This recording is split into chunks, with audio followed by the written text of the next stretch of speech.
독일 베를린의 밑에 구에 평화의 소녀상이 세워져 있는 거 다들 알고 계시죠? 일본은 소녀상을 철거하기 위해 정부 차원에서 적극 나섰습니다. 한국의 외교부 장관에 해당하는 외무상이 직접 압박을 가하기도 했고 독일 정치권에 대놓고 로비를 하기도 했습니다. 자, 그런데 결과는 어떻게 되었을까요? 사실상 일본의 패배로 끝이 났습니다. 소녀상 철거에 실패한 것이죠. 밑에군은 일본의 집요한 요구와 로비에 지난 10월 7일 소녀상 철거를 명령했습니다. 정치적 공세에 잠시 넘어간 것이죠. 하지만 현지 시민단체 코리아 협의회가 행정법원에 철거 명령 효력 정지 가처분 신청을 제출했고 결국 보류되었습니다. 이후 미테구 의회는 지난 1일 전체 회의를 열고 평화의 소녀상을 영구적으로 보존할 것을 촉구하는 결의안을 의결했습니다. 소식이 전해지자 일본은 완전히 뒤집어졌죠. 스가 정부는 곧바로 반발했습니다. 일본 정부의 입장 및 그간의 대응과 양립하지 않아 매우 유감스럽다. 상황이 이렇게 되자 집권 자민당 내부에서 불만의 목소리가 터져나오고 있습니다. 지난 17일 일본 구구 성향 산케이 신문에 따르면 자민당 외교부회 등 회의에서 우파 의원들의 강경한 발언이 쏟아졌습니다. 그들은 소녀상 설치 기한이 연장된 것과 관련해 외무성의 대응이 허술했다는 불만을 쏟아냈습니다. 한 의원은 이렇게 말했습니다. 이것은 역사 전쟁이다. 깨끗한 싸움만 해서는 안 된다. 수단과 방법을 가리지 말고 대응해야 한다. 역시 일본다운 발언이네요. 일본은 지금까지 늘 야비한 싸움을 해왔죠. 나카소네 전 외무상은 소녀상 철거를 두고 두더지 잡기 게임이라고 했습니다. 그러면서 두더지가 튀어나오기 전에 미리 막지 못했다고 했죠. 네, 평화의 소녀상을 두더지라고 한 것입니다. 자민당 의원들은 한국에 대한 불만을 대놓고 토로하진 못했습니다. 한국은 정부 차원에서 나서지 않았기 때문이죠. 그러니 일본은 더 국제적 망신을 당하고 있습니다. 한 자민당 의원은 대놓고 한국 정부에 항의는 못하고 주일 한국 대사 내정자를 겨냥했습니다. 위안부나 역사의식에서 문제 발언을 반복한 인물에 일본 정부가 동의를 해줘도 되느냐? 강창일 주일 한국 대사 내정자는 2011년 러일간 영토 분쟁 지역인 북방 영토를 찾았던 적이 있습니다. 그리고 일본 천황을 일왕이라고 불렀죠. 소신 있는 발언을 한 것입니다. 일본의 왕이면 일왕이 맞지 무슨 천왕일까요? 이런 걸로 시비를 건다는 건 일본이 무슨 천조국이라도 된다는 의미일까요? 일본 정부의 대변인 역할을 하는 가토 관방장관은 다음날 기자회견에 나섰습니다. 그리고 자민당 회의에서 나온 내용들을 발표했습니다. 어제 자민당 회의에서 여러 가지 지적을 받았다. 지적을 수용하면서 소녀상의 신속한 철거를 위해 나서고 싶다. 정부에서는 이런 일을 방지하기 위해 위안부 문제에 관한 일본 정부의 생각이나 그간의 대응을 국제사회에 설명하고 정당한 평가를 받을 수 있도록 모든 힘을 다해 대응하고 싶다. 정부 차원에서 나설 거라는 걸 공식적으로 공표한 것입니다. 그런데 일본은 스스로 한 가지 사실을 깨닫지 못하고 있습니다. 일본이 아무리 난리를 쳐도 변하는 건 없다는 사실이죠. 결국 외무성은 소녀상 설치 허가가 1년간 유효하며 추가로 연장되지 않도록 동향을 주시하고 기한 만료와 더불어 철거할 수 있도록 현지 대사관을 중심으로 노력하겠다고 공식 발표했습니다. 무슨 의미일까요? 네, 일본 정부가 일단 내년 9월까지는 철거 압박을 하지 않겠다는 것입니다. 사실상 패배를 선언한 것이죠. 물론 9월 이후 철거가 되도록 계속 모략을 쓰겠다는 의미이기도 한데요. 그때가 되면 철거는 훨씬 더 어려워질 것입니다. 독일 현지 언론이 완전히 한국 편으로 기우는 데다 의회에서 영구 보전안을 완성시킬 것이기 때문입니다. 결국 한국이 완벽히 승리를 하고 평화의 소녀상을 지킬 수 있게 되었습니다. 한편 일본 조선업계가 한국 때문에 비상이 걸렸습니다. 한국을 부러워하면서 자국 정부의 불만을 터뜨리고 있습니다. 일본도 한국, 중국처럼 지원을 해주면 좋겠다. 그동안 일본은 한국과 중국의 조선업 지원에 대해 시장 왜곡이라며 거세게 비판해왔습니다. 그런데 이번에 일본 조선업계가 솔직한 심정을 드러낸 것입니다. 일본 정부는 앞서 지난 2018년 일본 조선업계의 불만을 반영해 한국 정부가 대우조선해양을 지원한 것을 세계무역기구에 제소했습니다. 그래놓고는 이제서 자신들도 지원해달라고 읍소하는 것입니다. 지난 17일 아사히 신문에 따르면 일본 조선공업협회 회장은 기자회견에서 일본 정부가 마련했다는 10억엔, 우리 돈 약 105억 원짜리 조선업 지원책을 언급하며 불만을 터뜨렸습니다. 솔직히 한국, 중국 수준으로 지원해줬으면 하는 바람이 있다. 정부가 지원하는 액수를 놓고 일본 조선업계는 상당히 소란스럽습니다. 한국, 중국과 비교하면 터무니없이 적기도 하거니와 이 정도의 액수를 가지고는 정책의 실효성조차 내다보기 어렵다는 반응이 대부분입니다. 한마디로 이 돈을 가지고 뭘 할 수 있겠느냐. 생색은 그만 내라입니다. 현재 일본 조선업계는 극심한 투주 가뭄에 시달리고 있습니다. 10년 이래 최악이라는 곡소리가 들릴 정도입니다. 일본 조선업계의 수주 잔량은 현재 1년 3개월어치 정도밖에 남지 않은 상황입니다. 대개 2년 이하면 위험신호로 받아들입니다. 현대중공업, 대우조선해양, 삼성중공업 등 한국의 조선 3사가 연말 수주 물량을 대폭 늘리며 중국을 제치고 누적 수주율 세계 1위 탈환에 나선 것과 대비되는 모습입니다. 사실 일본 조선업계는 최근 수년간 급격히 경쟁력을 상실했습니다. 컨테이너선 등 상선 시장은 가격 경쟁력을 앞세운 중국에 밀리고 드릴십 등 고부가 선박은 이미 한국 조선사들이 선점해 그야말로 샌드위치 신세가 되었습니다.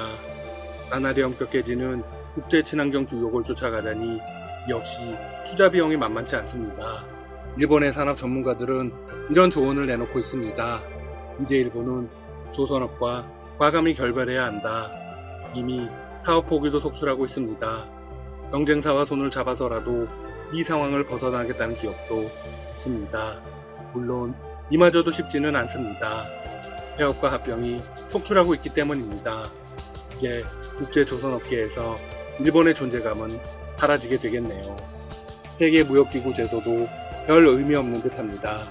한편 일본의 화장품 기업 DHC의 요시다 회장이 한국인을 차별하는 글을 홈페이지에 올려 큰 논란이 되었죠. 이에 대해 일본 언론들마저 비판의 목소리를 내고 있습니다. 현지 시간 16일 일본 아사히 신문은 관련 소식을 전하면서 제1한국조선인에 대해 차별적 단어를 사용했다고 비판했습니다. 그러면서 과거의 사례도 끄집어냈습니다. DHC는 지난 2016년에도 일본 국적을 취득한 제1한국인을 사이비 일본인은 필요 없다라고 말했다.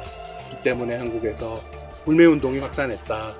마이니치 신문은 증오와 관련한 법률 문제를 꼬집었습니다. DHC는 한국계 사람들을 비하하는 용어를 사용해 경멸하고 있다. 증오해소법을 정면으로 위반하는 것이다. 이어서 증오해소법에 따르면 국민은 부당하거나 차별적 언동이 없는 사회 실현을 위해 노력해야 한다면서 DHC의 사회적 책임이 막중하다고 덧붙였습니다. 지금까지 닥터시사TV였습니다. 여러분 시청해주셔서 감사합니다. 구독과 좋아요 부탁드립니다. 코로나 바이러스 감염증으로 세계 3위 경제 대국 일본이 흔들리고 있다. 토요타, 혼다와 같은 대표 제조기업의 미국, 유럽 현지 공장 절반이 가동을 멈춰버린 것이다. 올림픽 연기까지 겹치면서 올해 일본 경제 성장률은 마이너스를 기록할 것이 확실하다는 전망이 나오고 있다. 30일 니혼 게이제이 신문에 따르면 일본 주요 제조기업의 49%가 미국 현지 공장의 가동을 일부 또는 전면 중단했다. 유럽 공장 가동을 중단한 일본 제조기업은 58%에 달했다. 반면 한 달 전만 해도 전면 가동 중단 상태에 가까웠던 중국 공장은 상당 부분 정상 조업으로 복귀했다. 이는 니케이가 일본 매출 상위 100대 제조기업을 대상으로 한 설문조사의 결과다. 79개 일본 제조기업이 이 조사에 답변했다.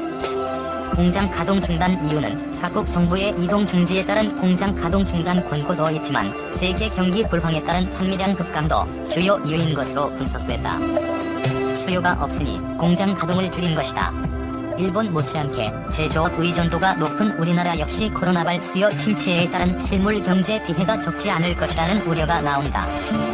이 신문은 조사 기업의 60%가 올해 생산량이 작년보다 감소할 것으로 예상했다며 글로벌 경기 악영향은 피하기 어려운 상황이라고 했다. 토요타 완성차 공장 18곳 가동 중단. 토요타 자동차는 북미와 유럽 등 최소 14국에서 완성차 공장 18곳의 가동을 중단했다. 토요타는 각국 정부의 방침에 따른 가동 중단으로 앞으로 계획은 세우지 못하고 있다고 했다. 혼다는 북미의 생산 거점 7곳을 포함해 18개 완성차 공장을 멈췄다. 전 세계 혼다 공장 가운데 절반 정도가 가동을 멈춘 것이다. 자동차 부품 회사인 아이신정밀은 해외 공장 약 100곳 가운데 30여 곳의 가동을 중단했다. 타이어 제조업체인 브리지스톤도 세계 78개 생산 거점 가운데 23개 거점을 차례로 가동 중단했다. 미국 공장 7곳이 포함됐다. 중국 공장 가동률은 높아져.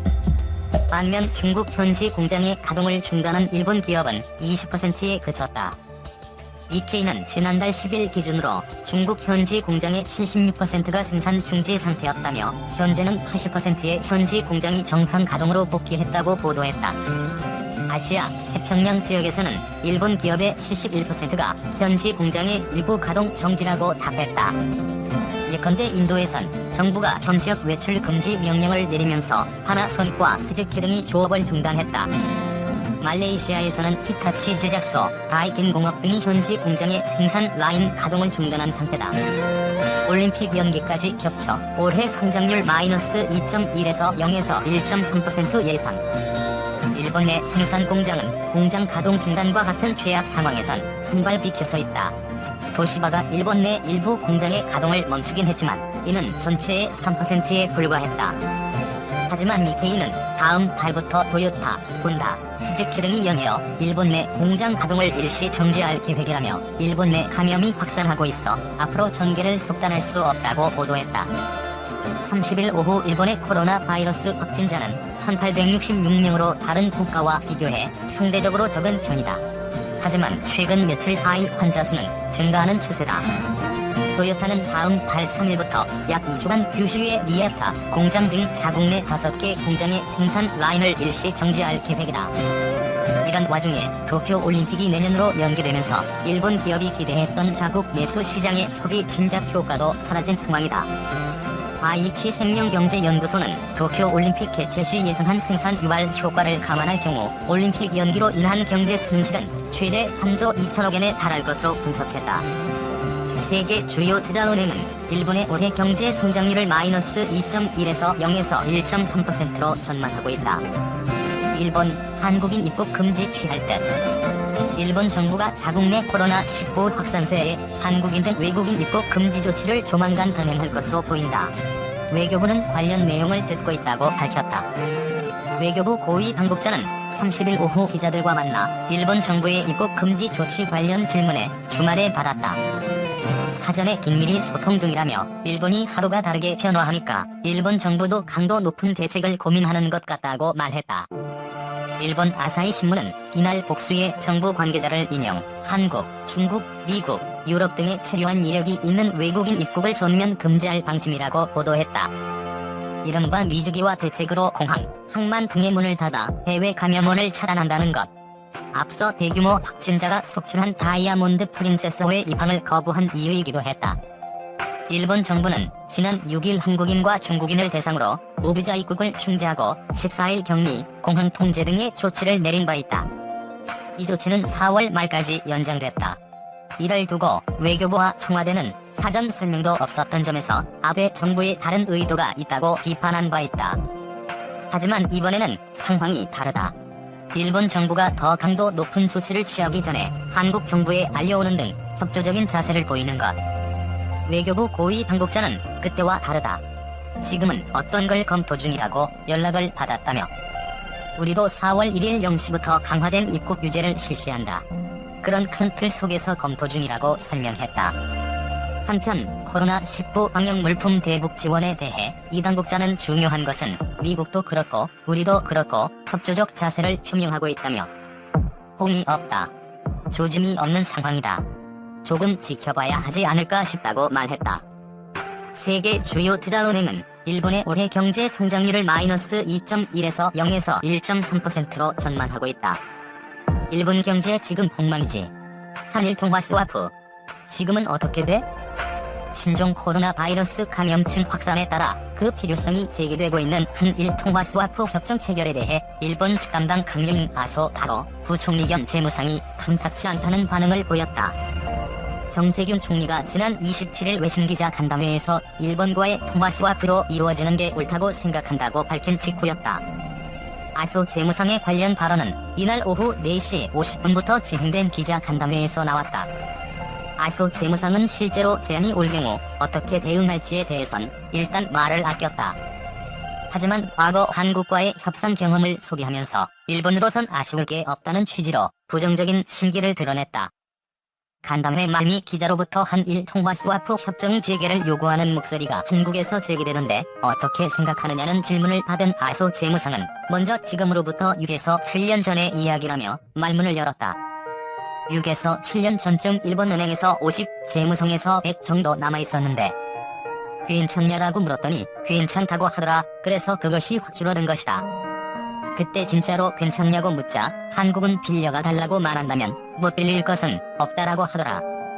머리를 숙이고 빌려가 달라고 한다는 이야기는 들어본 적이 없다. 자리를 박차고 철수했다. 그게 끝이다. 스와프에 대해 한국과 있었던 일은 그게 마지막이었다. 지금은 어떻게 돼 있는지 잘 모른다. 기자가 직사 협정을 요구하는 목소리가 있는데 어떻게 할 것이냐고 물었지만 아소는 가정의 질문에 답할 수 없다라고만 했다. 한국의 공식 요청이 없기 때문에 답변할 수 없다는 뉘앙스였다. 양국이 필요할 때 서로 통화를 교환하는 한일 통화 스와프는 2001년 20억 달러 규모로 시작됐다.